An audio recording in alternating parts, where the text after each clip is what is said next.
Vamos ver nesse vídeo como funciona o processo de aquisição cliente da NTP, a nossa metodologia, integrando o processo de inbound e processo de outbound.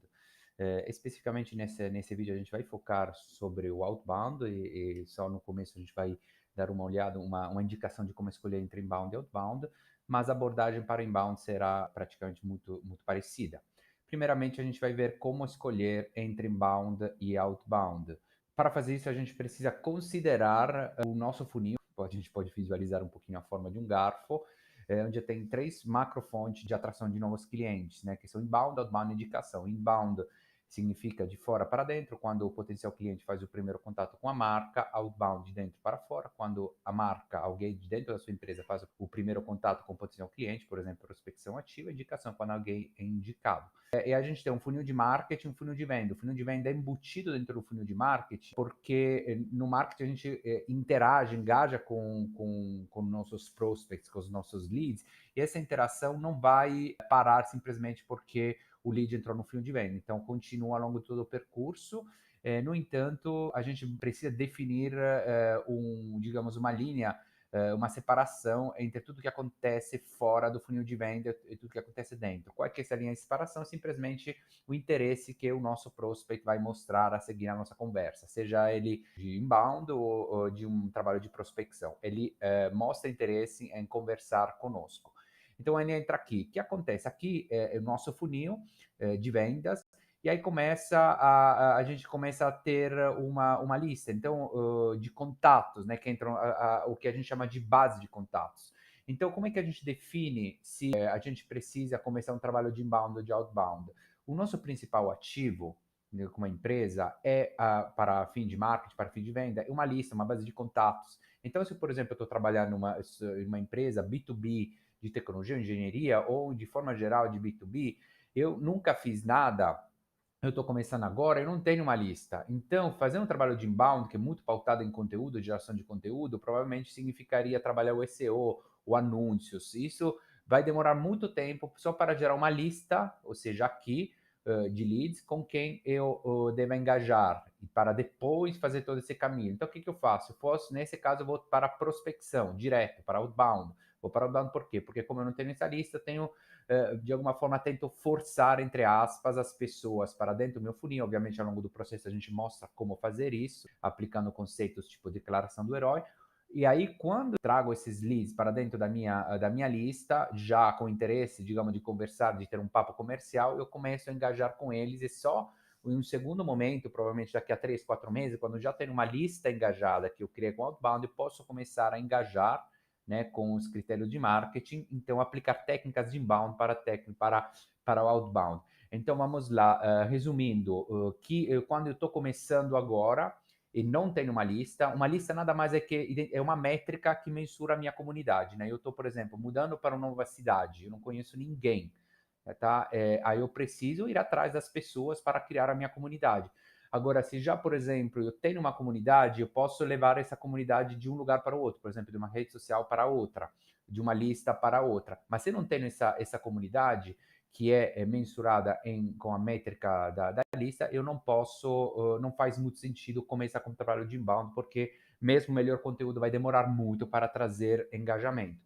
Então, preciso outbound. B2B, sem lista, outbound. Já se eu estou no B2B, eu tenho uma lista de, sei lá, de 50 mil pessoas, já faz sentido começar um trabalho de engajamento, de inbound. O conceito parecido para B2C, tipo e-commerce, por exemplo, simplesmente o outbound é um pouquinho, a prospecção ativa é um pouquinho substituída pelos anúncios que eu faço, porque obviamente eu não vou fazer uma prospecção ativa, digamos, de pessoa para pessoa, como no B2B, quando eu trabalho no B2C, mas o conceito é o mesmo. Até quando eu não tiver uma base engajada com a qual eu posso interagir via conteúdo, eu preciso trabalhar na criação dessa base. Então, começar no zero, vou para o outbound, conforme for criar a minha lista, vou para inbound. Aí vamos ver, definimos então que a empresa, imaginemos que estamos num cenário em que a empresa precisa de uma abordagem outbound, por exemplo, B2B, com uma lista abaixo de 2 mil contatos, de 1.000 contatos, né? Eu não nem sei se é engajada, vamos para outbound. Então, como é que funciona o nosso processo de outbound? A gente implementa um fluxograma, e esse também é o propósito da nossa metodologia, o principal entregável que a gente Tem. Então vamos ver esse fluxograma de processo como funciona. O nosso processo, obviamente, ao longo do nosso da consultoria, a gente mostra ainda mais nos detalhes, mas a princípio o que importa saber aqui é que temos várias fases. Tem a fase de inteligência comercial, onde a gente define o nosso cliente ideal, Ideal Client Profile, ICP, e o Buyer Persona. A diferença do ICP é a empresa que eu quero prospectar, estamos no B2B, e o Buyer Persona é o tomador de decisão dentro da empresa, ou o influenciador de decisão. Uma vez que eu defino as características das pessoas com que eu quero conversar, que eu quero prospectar, eu começo a procurá-las nas várias ferramentas, e aí que entra o trabalho de prospecção. A gente usa 3 canais, que são e-mail, LinkedIn e ligação. No entanto, a gente aplica técnicas de otimização de processo, de engenharia de processo, na verdade, em vários lugares. Aqui, onde é que entra essa otimização? Pelo fato que o e-mail é o canal mais eficiente, mas menos humano. O LinkedIn é um pouquinho menos eficiente do que o e-mail, mas mais humano, e a ligação é o menos eficiente de todos, mas o mais humano de todos. Então, o que acontece? Eu tento sempre primeiro fazer um trabalho de prospecção via e-mail automatizado no começo. Por quê? Porque por ser o canal mais eficiente, se ele consegue me trazer lead ou prospect de forma mais eficiente, por que eu vou ter que incomodar, entre aspas, canais menos eficientes? Então, eu tento esse aqui, depois, se não der certo, eu vou para o LinkedIn, se não der certo, eu vou para a ligação. A pessoa responde, né? E aí pode responder a minha tentativa de prospecção de forma interessada ou não interessada. Se for interessado, a gente vai aqui dentro no nosso CRM, ou seja, entra no nosso funil de vendas e faz todo um processo de qualificação e aí depois vai para a proposta. Podemos ver aqui 3 macro categorias, né? Que são BDR, Business Development Representative, ou a gente pode até, em outros casos, a gente pode chamar essa pessoa de Hunter. Então, é a pessoa praticamente cujo objetivo é abrir a porta, tá vendo? Aqui termina o processo quando ele quando a empresa que ele prospecta abre a porta, ou seja, está disposto a falar com a gente. O que eu faço? Faço a proposta? Não, ainda tem um processo de qualificação do Sales Development Representative, o SDR. E aí, só depois da qualificação que a gente faz, o executivo comercial pode fazer a proposta.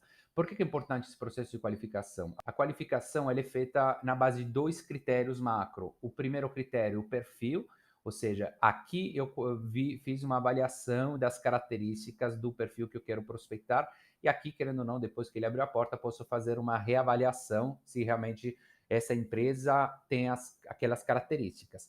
Mas tem outro critério de qualificação, qualificação por momento. Não adianta ter a pessoa, essa empresa, ter as características das empresas que eu quero prospectar se ela não tem o problema que a minha solução resolve e se ela não tem urgência de resolver aquele problema. Volto a falar, ela precisa ter as características do meu cliente ideal, mas também ter a necessidade urgente de resolver aquele problema. Tanto é que, na base disso, a nossa prospecção aqui não é pautada, os scripts que a gente usa não vão falar do que a gente faz, né? Na primeira conversa com alguém, você nunca vai falar do que você faz, mas a primeira coisa você tenta entender o outro. Então aqui a prospecção, o script, o conceito é você tem aquele problema, você tem aquelas características que eu defini, né? Então essa aqui, digamos, como se fosse uma pré-qualificação. Depois ele tem aquele problema, sim, mas precisa ser urgente, porque se o problema não for urgente, eu posso apresentar a proposta, mas ele vai chegar no preço e provavelmente não porque não vai ver o valor. Por que não vê o valor? Porque não é urgente resolver aquele problema, né? Então não adianta fazer essa proposta, é muito importante fazer essa qualificação, porque se a pessoa se aquela empresa não tiver aquele problema, cuja resolução é urgente, essa empresa precisa digamos, entrar na educação. E aí precisa entrar dentro de um funil, a gente integra com a parte de inbound, aqui que vem a integração. Tem vários gatilhos que levam essa empresa para o inbound, ou seja, o que isso significa? Significa que eu identifiquei a pessoa, a empresa, que eu quero, ideal para mim, mas ela não está no momento. Eu vou colocar no meu inbound e começar a alimentar e interagir com ela através de conteúdo, educá-la para entender juntos quando vai ser o momento certo em que aquele problema vai ser urgente, aí vamos voltar a ter um papo comercial. Então, o conceito aqui do processo é otimização entre os vários canais, estruturação das várias fases do processo e mais na frente a gente vai identificar os gargalos também, que praticamente os gargalos do processo que a gente identifica, sempre trazendo técnicas de engenharia de processo, vão nos ajudar a definir a nossa meta de curto prazo. Então, se eu tenho um processo feito de vários passos, por exemplo, ou pode ser um processo de montagem de um carro. Eu vou ter a fase de montagem das porteiras, outra fase da montagem dos bancos, aí depois assembla tudo e no final o carro está pronto. Eu sei todas as fases, eu sei que tem uma das fases é mais, fase mais devagar.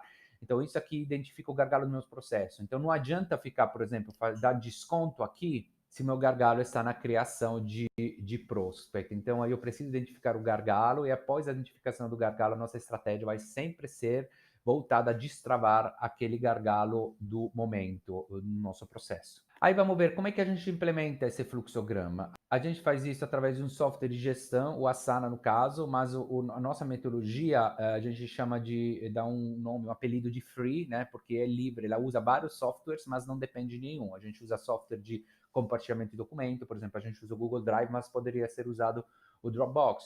A gente usa o software de gestão que é o Asana, mas você poderia usar o Trello ou, sei lá, o Monday.com. Então, a gestão, a gente usa o Asana, e no Asana a gente pode ver, por cada tarefa que a gente for ter, podemos inserir tanto o responsável da tarefa quanto a data de entrega, a deadline dessa tarefa. Obviamente tem outras funções que não vou detalhar aqui, porque o nosso propósito não é descrever o Asana, mas descrever como a gente implementa a nossa metodologia do Asana. E aí vemos o conceito de estrutura analítica de projeto, EAP, ou PBS em inglês, Project Breakdown Structure, ou Product Breakdown Structure. Nesse caso é Project, um projeto que a gente está falando. E juntamos também o conceito de roadmap, a metodologia free que a gente usa, e os princípios Scrum. Todos esses pontos e também os tutoriais vão ser inclusos nessa pequena simulação. Então a gente tem um template formado aqui no Asana, vai criar um projeto para a sua empresa. Então, ao invés de template, aqui vai ter o nome da sua empresa.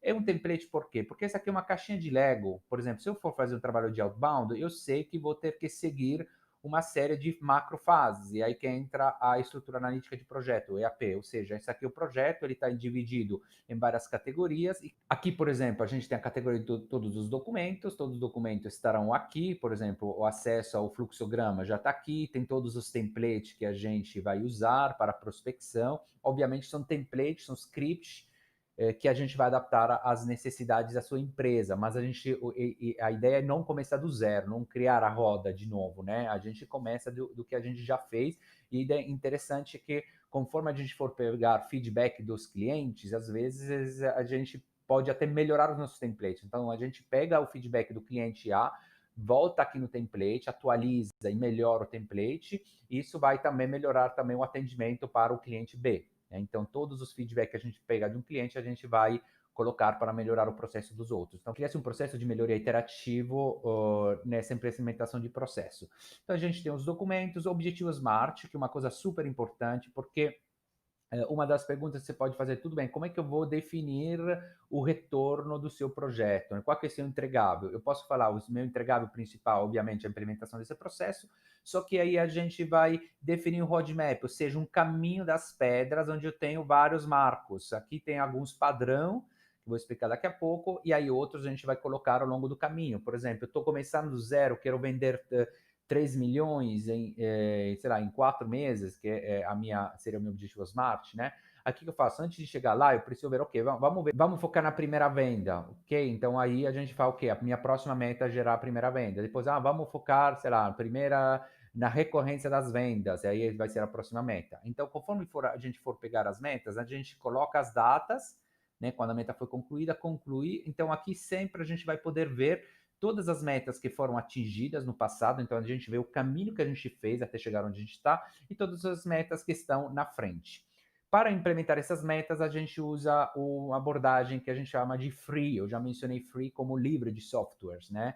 E de alguma forma é livre de indicação, porque a gente quer criar um processo, implementar um processo previsível, né? Então, quando eu tenho todas as taxas de conversão de várias etapas, quando eu sei de quantas pessoas vão de uma etapa para a seguinte, aqui do meu funil, quando eu sei quantas pessoas vão de cada etapa para frente, eu crio uma previsibilidade. Eu identifico o meu gargalo, onde está a minha taxa menor, e a partir, defino uma estratégia para atacar aquele gargalo, e aí consigo gerar uma previsibilidade. Então é isso que a gente quer implementar, um processo previsível. Mas o FREE é também um acrônimo que define como a gente vai, digamos, estruturar o nosso roadmap. Roadmap é o caminho, roadmap free. O F significa first, vem do inglês first, primeiro, ou seja, no nosso exemplo, eu quero fazer uma venda de, sei lá, 3 milhões. O F significa o quê? Primeiro eu vou focar na primeira venda. Não adianta eu ficar já fazendo 3 milhões se, por exemplo, estou começando no zero, né, no nosso processo. Ok, eu fiz a primeira venda, aí eu vou trabalhar o R, que é Replicability. Tá aqui embaixo, né, o primeiro, chegar ao primeiro KPI de vezes diferente do zero. Eu falei de venda, mas poderia ser feito em termos de lead, né? Primeiro lead versus zero. Por isso que eu falei, a minha estratégia aqui vai ser voltada a gerar um primeiro KPI. Eu defini o meu KPI, pode ser venda, pode ser lead, até ele chegar a ser diferente de zero. Aí depois tem o R de replicability, que seria replicar. Então, o que eu faço? Aí, depois que eu gerei a primeira venda, o primeiro lead, eu preciso ver se não foi uma venda casual, eu preciso gerar uma replicabilidade, preciso ver se eu consigo fazer isso, será todos os meses, todas as semanas. Conseguir fazer, criar essa replicabilidade, aí que eu implemento o meu E, que o primeiro E que seria escalabilidade, ou seja, depois que eu repliquei, aí posso pensar a escalar, eu consegui fazer uma venda a cada mês, aí posso pensar fazer o quê? De uma vou para duas. E quando eu conseguir escalar, aí o que eu faço? Elaborate, ou seja, é aqui que eu finalmente defini o meu processo, só que eu não fiz uma elaboração de processo teórica, monte, mas eu fiz implementando e pegando feedback e dados históricos no meu processo. É aqui que eu crio essa elaboração. Então, como a gente vai ter esse roadmap, a meta que está mais próxima aqui de cima vai ser aquela que vai definir a nossa estratégia de curto prazo. Então, tudo que eu vou fazer vai ser, digamos, de forma geral. Obviamente, a gente tem várias tarefas, mas vai sempre ter a principal meta de atingir o que está aqui em frente. Toda semana, com os nossos consultores, você vai revisar essas metas e o que a gente está fazendo para atingir essas metas. Antes de entrar nessa parte, onde a gente vai gerir o projeto, a gente vê como é que funciona o resto do nosso EAP, estrutura analítica de projeto, as várias categorias. A gente vê que quando começa o projeto, né, tem primeiro onboarding, depois a gente faz um trabalho de inteligência comercial ABM, ABM Account Based Marketing, é uma abordagem de, digamos, mais pautada em lista. Normalmente, quando o seu ticket médio é muito alto, não justifica um trabalho de automação, porque não tem tantas empresas, sei lá, no Brasil para justificar isso. Depois a gente configura as plataformas de disparo, CRM, começa a prospecção, a captura, a conexão, a gestão do CRM, as call scripts, né? A gente vai já para a fase comercial e já entra para a parte de site de melhoria e começa a fazer integração com outros, com o projeto de inbound e outras abordagens, porque aqui provavelmente eu já tenho as minhas listas, né? Então vou começar a também engajar com aquelas empresas, por exemplo, que são ICP, mas não são maduras para um trabalho, digamos, comercial. Então, essas fases são como se fosse uma caixinha de Lego. A gente já sabe que no onboarding cliente vai ter essas tarefas, obviamente as mesmas vão ser adaptadas às necessidades do seu projeto, da sua empresa, né? Mas a gente, de novo, não vai começar do zero. Não? Então, o nosso consultor vai ser o que em terminologia Scrum fala de Product Owner ou Project Manager, de forma geral, e vai definir junto com você quais são as tarefas. Por exemplo, se você não usa o CRM HubSpot, essa aqui pode até deletar a categoria inteira. Então, a gente pega o template, adapta, cria o projeto para a sua empresa a partir do template e adapta as tarefas para a necessidade da sua empresa. Essa aqui vai ser a área do que está acontecendo, e a gente vai ver isso daqui a pouco. A categoria perto do que está acontecendo na nossa área de happening vai mostrar onde é que a gente está. Então, ok, tem que fazer o onboarding. Ok, eu arrasto, o meu consultor arrasta a tarefa para o backlog, que ele vai ser conversada na nossa reunião. Aí se torna uma tarefa para, obviamente, com as responsabilidades, quem vai fazer, quem fez, ou se uma tarefa é recorrente. Obviamente, eu posso criar outras tarefas, além das tarefas que estão nessas caixinhas de Lego. Mas o que acontece? Conforme eu for esvaziar essas categorias, a categoria ficou vazia, eu arrasto a categoria inteira para o final do projeto. Então, o que vai ficar perto da minha área de happening vai ser sempre a categoria cujas tarefas estou cumprindo. Então, uma pessoa que não está no projeto e amanhã quer entrar para ver que pé que está o projeto, consegue ver tanto tudo que foi feito aqui no roadmap, quais são as próximas metas, né? E aí consegue ver onde é que a gente está, a fase do projeto onde a gente está focando, tá? Quando a gente terminar todas essas fases, vamos começar aí trabalhar o inbound, porque provavelmente você já criou a sua lista, começou a engajar, então faz um trabalho de conteúdo e também vai começar a ter uma série de tarefas recorrentes aqui, então aí vai ser mais uma administração do processo, uma otimização do processo, por exemplo, revisão de relatório, revisão de script, revisão de respostas, essas aqui vão estar todas aqui. É importante ver como todas as tarefas, ela tem um tutorial associado, então eu quero implementar o HubSpot, você vai ver, tem sempre uma introdução para cada categoria, com um videozinho explicando essa categoria, e aí um tutorialzinho que vai te mostrar como fazer aquela tarefa. Então, obviamente, o nosso consultor está à disposição para te passar todos os detalhes, tirar todas as dúvidas, mas essa forma de passar os tutoriais já vai te ajudar também a otimizar o tempo. Você pode fazer em qualquer momento e a gente vai focar as nossas conversas nas dúvidas, né? No fato de tirar as dúvidas que você possa ter. Então, a gente viu como o EAP, a nossa estrutura analítica de projeto, está estruturada, as caixinhas de Lego, a gente viu os tutoriais, viu o conceito de roadmap é free, e aí, para terminar, vamos ver o princípio de Scrum, né? O último seria os tutoriais, mas a gente já mostrou como funcionam os tutoriais e o propósito dos tutoriais. A gente repassa esse conhecimento, esse know-how operacional para você, como se fosse um infoproduto, só que além disso, a gente passa a nossa consultoria, porque a gente entende que o infoproduto pode ser um pouquinho limitativo e muito padronizado, né? Então, o nosso consultor está aí para acelerar o processo de implementação. E aí vamos ver, para terminar, o princípio Scrum aplicado. E como é que funciona. E finalmente a gente vai ver isso dentro digamos, da área de happening, do que está acontecendo. O Scrum é uma abordagem para a gestão de processo e de projeto que vem do mundo do desenvolvimento de software. E como eu falei, a gente traz bastante técnicas de desenvolvimento de software e técnica de engenharia de processo para a gestão do nosso projeto, do projeto com os nossos clientes. Onde é que entra o Scrum aqui? O diferencial principal do Scrum é que, diferentemente da gestão clássica feita por cronograma, também chamada por Gantt, o Scrum ele pauta mais nas prioridades do que nas datas. O que isso significa? Esse aqui, toda semana, a gente vai criar uma pauta de coisas, de assuntos para conversar. Pode ser novas coisas que possam surgir durante a semana, ou a gente pode arrastar aquelas tarefas da caixinha de Lego, certo? Então, a gente conversa as tarefas, né? Por exemplo, eu vou fazer aqui uma tarefa teste.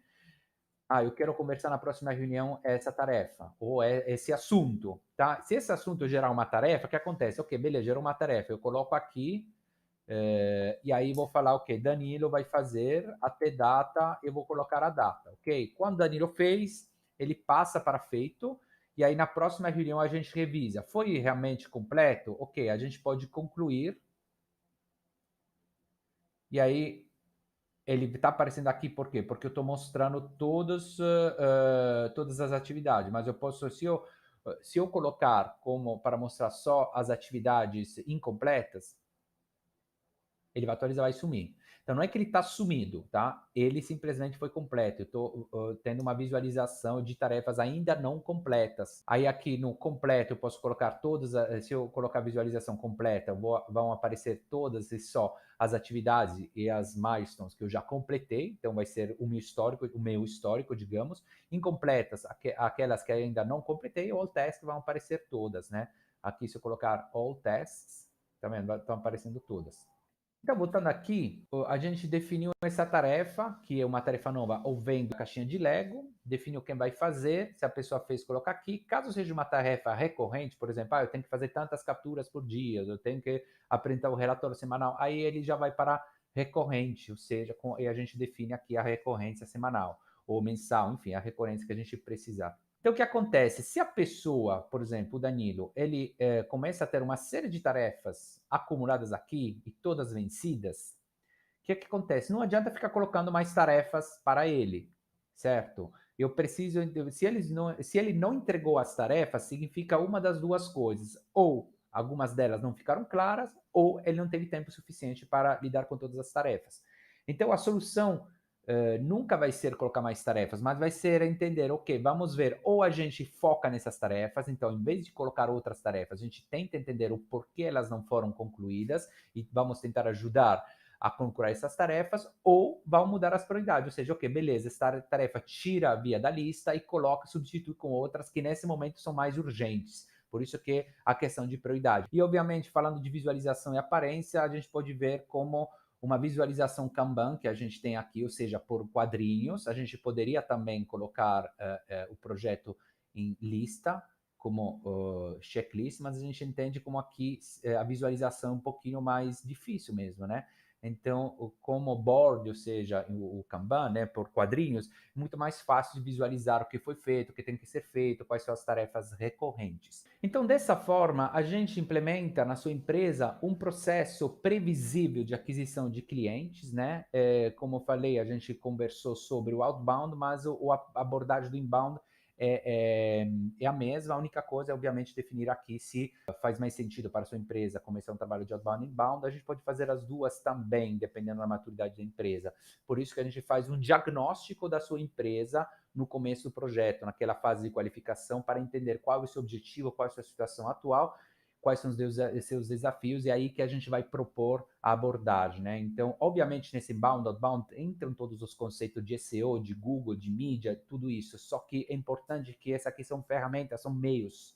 O objetivo é implementar um processo previsível de aquisição de novos clientes, feito conforme esse roteirinho que acabo de apresentar. Espero que ficou claro. A gente fica à total disposição.